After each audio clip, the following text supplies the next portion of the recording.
Coming up on The Daily with me, Neil Patterson. Donald Trump says he wants peace in Ukraine. But what might that look like? And at what cost will it come? Donald Trump is heading back to the White House. Together we can truly make America great again. We are in for an unpredictable but fascinating 4 years. And we're going to be following every twist and turn for the first 100 days. We'll be bringing you the latest updates and analysis first thing every morning. So join me, James Matthews. Me, Martha Kelnick. And me, Mark Stone. For Trump 100, every weekday at 6 a.m, wherever you get your podcasts. Look, you'd certainly be forgiven for thinking peace in Ukraine might just be closer than ever before. And as with so many of the breaking news alerts these days, that's largely down to one man, Donald Trump. Before entering the White House, he said it could be accomplished on day one of his presidency. And of course that didn't happen. But after a phone call between the White House and Vladimir Putin, an endgame is being discussed in Washington, Moscow, and frankly all the capitals in between, even if what that peace might look like is rather hazy. Let's start with our international affairs editor, Dominic Waghorn. Dom, look, what has Donald Trump actually said about an end to the war in Ukraine? Well, what he said and what Pete Hegseth, his Defence Secretary, and now J.D. Vance have said is that he's picked up the phone, he's spoken to Vladimir Putin, they've had a chat for 90 minutes, they've agreed they will meet, we don't know where or when, and he says that both Vladimir Putin but also Zelenskyy, who he spoke to after that phone call, want peace and have agreed to talk about it. So he's saying that he's initiating a process of negotiations over the future of Ukraine. What isn't clear as to whether those are going to be bilateral talks, so just between him and Putin, with the Ukrainians at some point being sort of notified, and the Europeans at some point being notified as well, or whether it's part of a broader plan. What he's also said via his Defence Secretary, Pete Hegseth, is that after any ceasefire, if it's reached in those negotiations, American troops will not be part of a deterrent force. But what's concerning to Europeans further afield from Ukraine is what he also said, Trump said, about European security. For 80 years, America has bankrolled and has been the pillar of security in Europe. And what he says via his Defence Secretary is that America has too many other priorities to make European security a number one priority. And that is causing deep concern. And I think it really means, I think if you look at all of that together, everything's changed. This has been a fundamental shift, I think probably on the lines of which we haven't really seen for at least 8 decades. OK, but look, we are talking, Dominic, aren't we, about ceasefire, about an end to violence in explicit terms that we haven't done so before, really. So explain, why is Ukraine so deeply unhappy with the progress towards that peace? Well, first of all, they're upset because they weren't involved in the first talks that Donald Trump has engineered with Vladimir Putin. I think most of all they're concerned about the possibility of a peace being negotiated that is not on their terms at all, and that Vladimir Putin is rewarded for aggression. So he's taken a fifth of Ukraine, he's taken the Crimea and much of the east of the country, and they are deeply concerned that even before talks have started, the Americans seem to be giving chips away. He is saying already that Ukraine cannot expect to get land back to those 2014 borders. And therefore, the aggression that Vladimir Putin showed back in 3 years ago will be rewarded. I don't think we know. I mean, I think there are so many questions about this, whether the talks will achieve anything, whether they will actually meet the Saudis who are expected to convene this. My sources there say it's still completely up in the air. And I think the big question mark really is about Vladimir Putin. You know, he has given no indication whatsoever in his speeches. And in fact, he's emphatic and explicit in digging in his heels and saying what he believes in, which is that Ukraine is part of Russia. It needs to be reabsorbed back into Russia. He wants the whole of Ukraine. And so there's a huge amount of doubt as to whether he will make any concessions at all, particularly as he believes he's winning.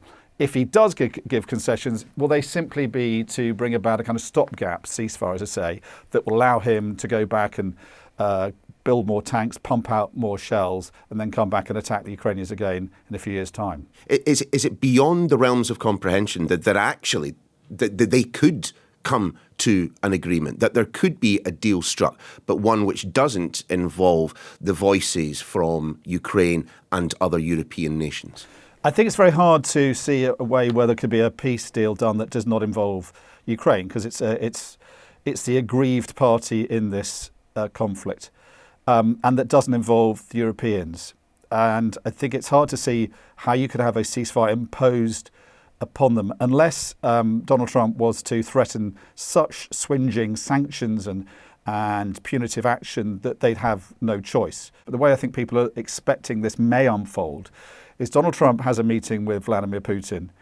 What emerges from that is a determination to have talks, and then various sort of proposals are agreed upon, hopefully with Ukrainian input and European input as well. But it's very hard to see how you can end up with a deal that is simply Russian and American. Dom, we're going to head to Germany, to the Munich Security Conference, in fact. Our security and defence editor, Deborah Haynes, has been there. Deb, what's been the response at the conference and in the margins of the conference? Similar concerns being expressed? So actually was summed up, I bumped into a diplomat that I know here in Munich, and they said to me it's a disaster. They said that there's a real worry that the US is going to throw Ukraine under the bus. And actually, it's crucial that over the next few days here in Munich, where you have got some big hitters on the European side also here, you've also got Volodymyr Zelenskyy working the room. What's he said? I asked him a question about whether or not he would be meeting Russian officials here in Munich. And can you just tell us, will you or anyone from your delegation be meeting any of the Russians, any Russians here? Donald Trump said there's going to be meetings here in Munich. Is that happening? No, I don't know about it. But maybe somebody knows more than me. But by the way, I asked him about what Donald Trump said last night, that he was going to, there's going to be meetings with Russian officials here in Munich between Americans, Russians and Ukrainians. And the Ukrainian president said he didn't know anything about that. And he then said that the choreography of these talks needs to be Ukraine speaking to the Americans, speaking to the Europeans, and only then, when they've got a collected position, speaking to the Russians. The Europeans only have themselves to blame when it comes to their hollowed out defences. Since the end of the Cold War, they've been the ones that have cut their militaries, and they really don't have that power to be able to project without America helping them. And so it's no surprise really that you've got Donald Trump back in the White House calling the shots once again. If Vladimir Putin gets what he wants, should other countries in Europe, particularly the Balkans, I mean, how concerned should they be about an aggressive Russia? I think it's too soon to say whether what Donald Trump is starting is going to end with an obvious win for Vladimir Putin.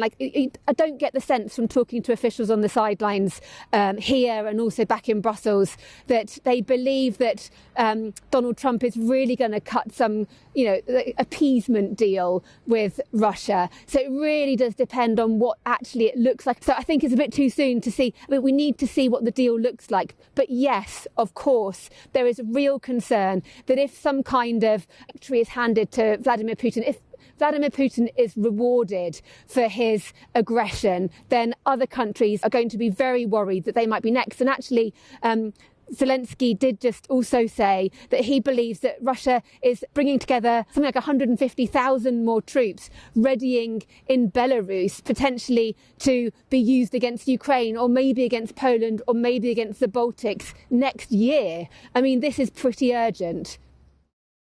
Deborah, we have got to let you go. Lots of people to talk to. Busy day in Munich for you, but thanks very much. Dom, though, you are staying with us. Does Ukraine really need a deal right now? Is the war going so badly for Volodymyr Zelenskyy that he is minded to come to the negotiating table in a way in which he might not have been in the past? Well, it is going badly for Zelenskyy. It's going badly for the Ukrainians. What they want is more F-16 jets. They want more tanks. They want more shells.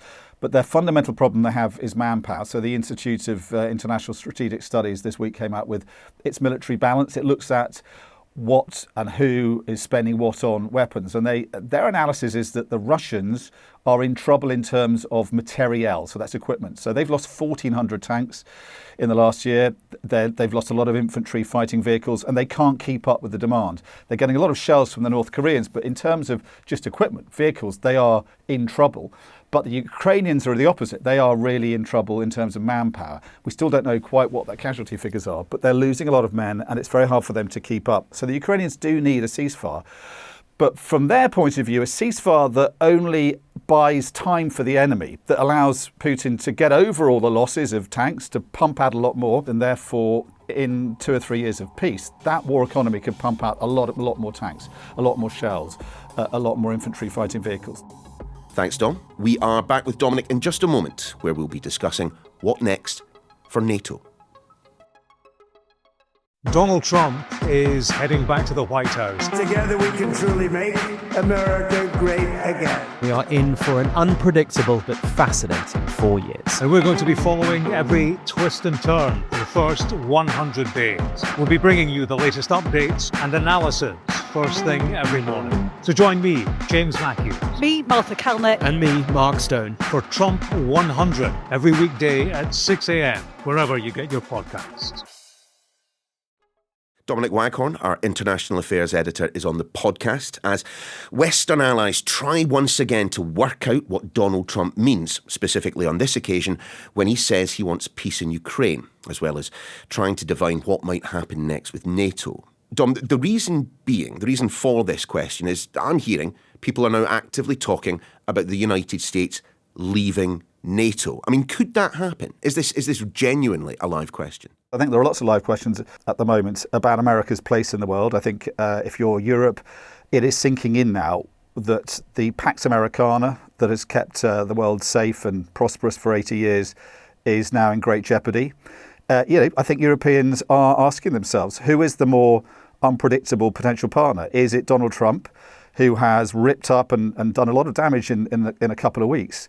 What is 4 years of that going to mean? Or is it actually possibly China? And the fact that there's no obvious answer to that shows us exactly where we are. This is a fundamental shift in world politics, geopolitics, that we haven't seen for 80 years. But I think, in terms of peace in our time, the fear is that Donald Trump is effectively going to come out of negotiations with Putin with a piece of paper and say, look, and he already said a few days ago, Putin has said to me he doesn't want to come back for more. He wants it all over. And people are looking at that, particularly Ukrainians, are saying that is very naive. And if you give the Russians a fifth of Ukraine, as Hitler was given the Sudetenland in Czechoslovakia in 1938, it will embolden him to come back and take more. It's not just peace in our time in Europe. If you're Xi Jinping sitting in Beijing looking at this in terms of Western resolve and you want to take Taiwan by force, is this going to encourage you or discourage you from doing the same? What's it going to tell you about Western resolve under a Donald Trump? Does all of that mean that leaders in European capitals are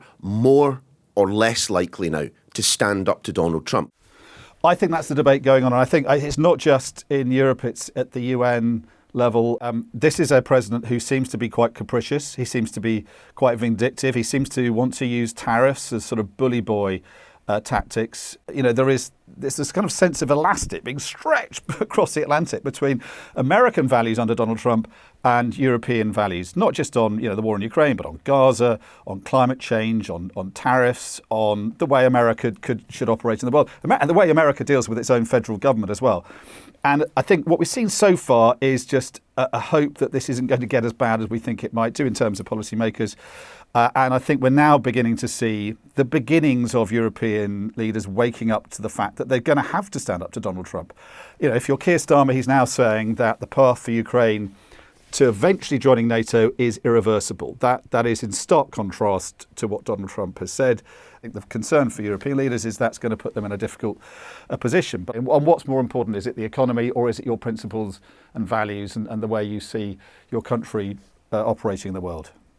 Dom, read the tea leaves for us. I mean, is this all really about Donald Trump wanting peace in Ukraine? I mean, it's often reported that Donald Trump wants the Nobel Peace Prize, but isn't it equally as likely that this is another kind of transactional real estate deal, as we saw with his designs on Gaza?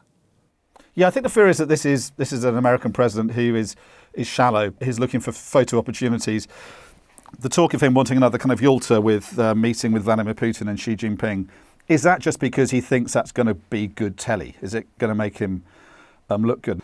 I think the fear is, in the words of Sir Peter Ricketts, a former British national security advisor this week, he said, the fear is that Donald Trump's going to be played like a salmon by Vladimir Putin. Putin is someone who learned in the KGB how to understand your enemy, how to deceive them and manipulate them. And the fear is that he'll have Donald Trump for breakfast and that Trump will block out a lot of his advisors and that Putin will get what he needs from him with relative ease. And that Trump will only be interested in the optics of it at the cost of Ukraine and at the cost of security in Europe. Our thanks to Dom and to Deborah as well, of course. If you like what you have heard, do make sure and give us a follow. Should be pretty easy wherever you get your podcast. But that is your lot from the Sky News Daily for this week. We are back again on Monday.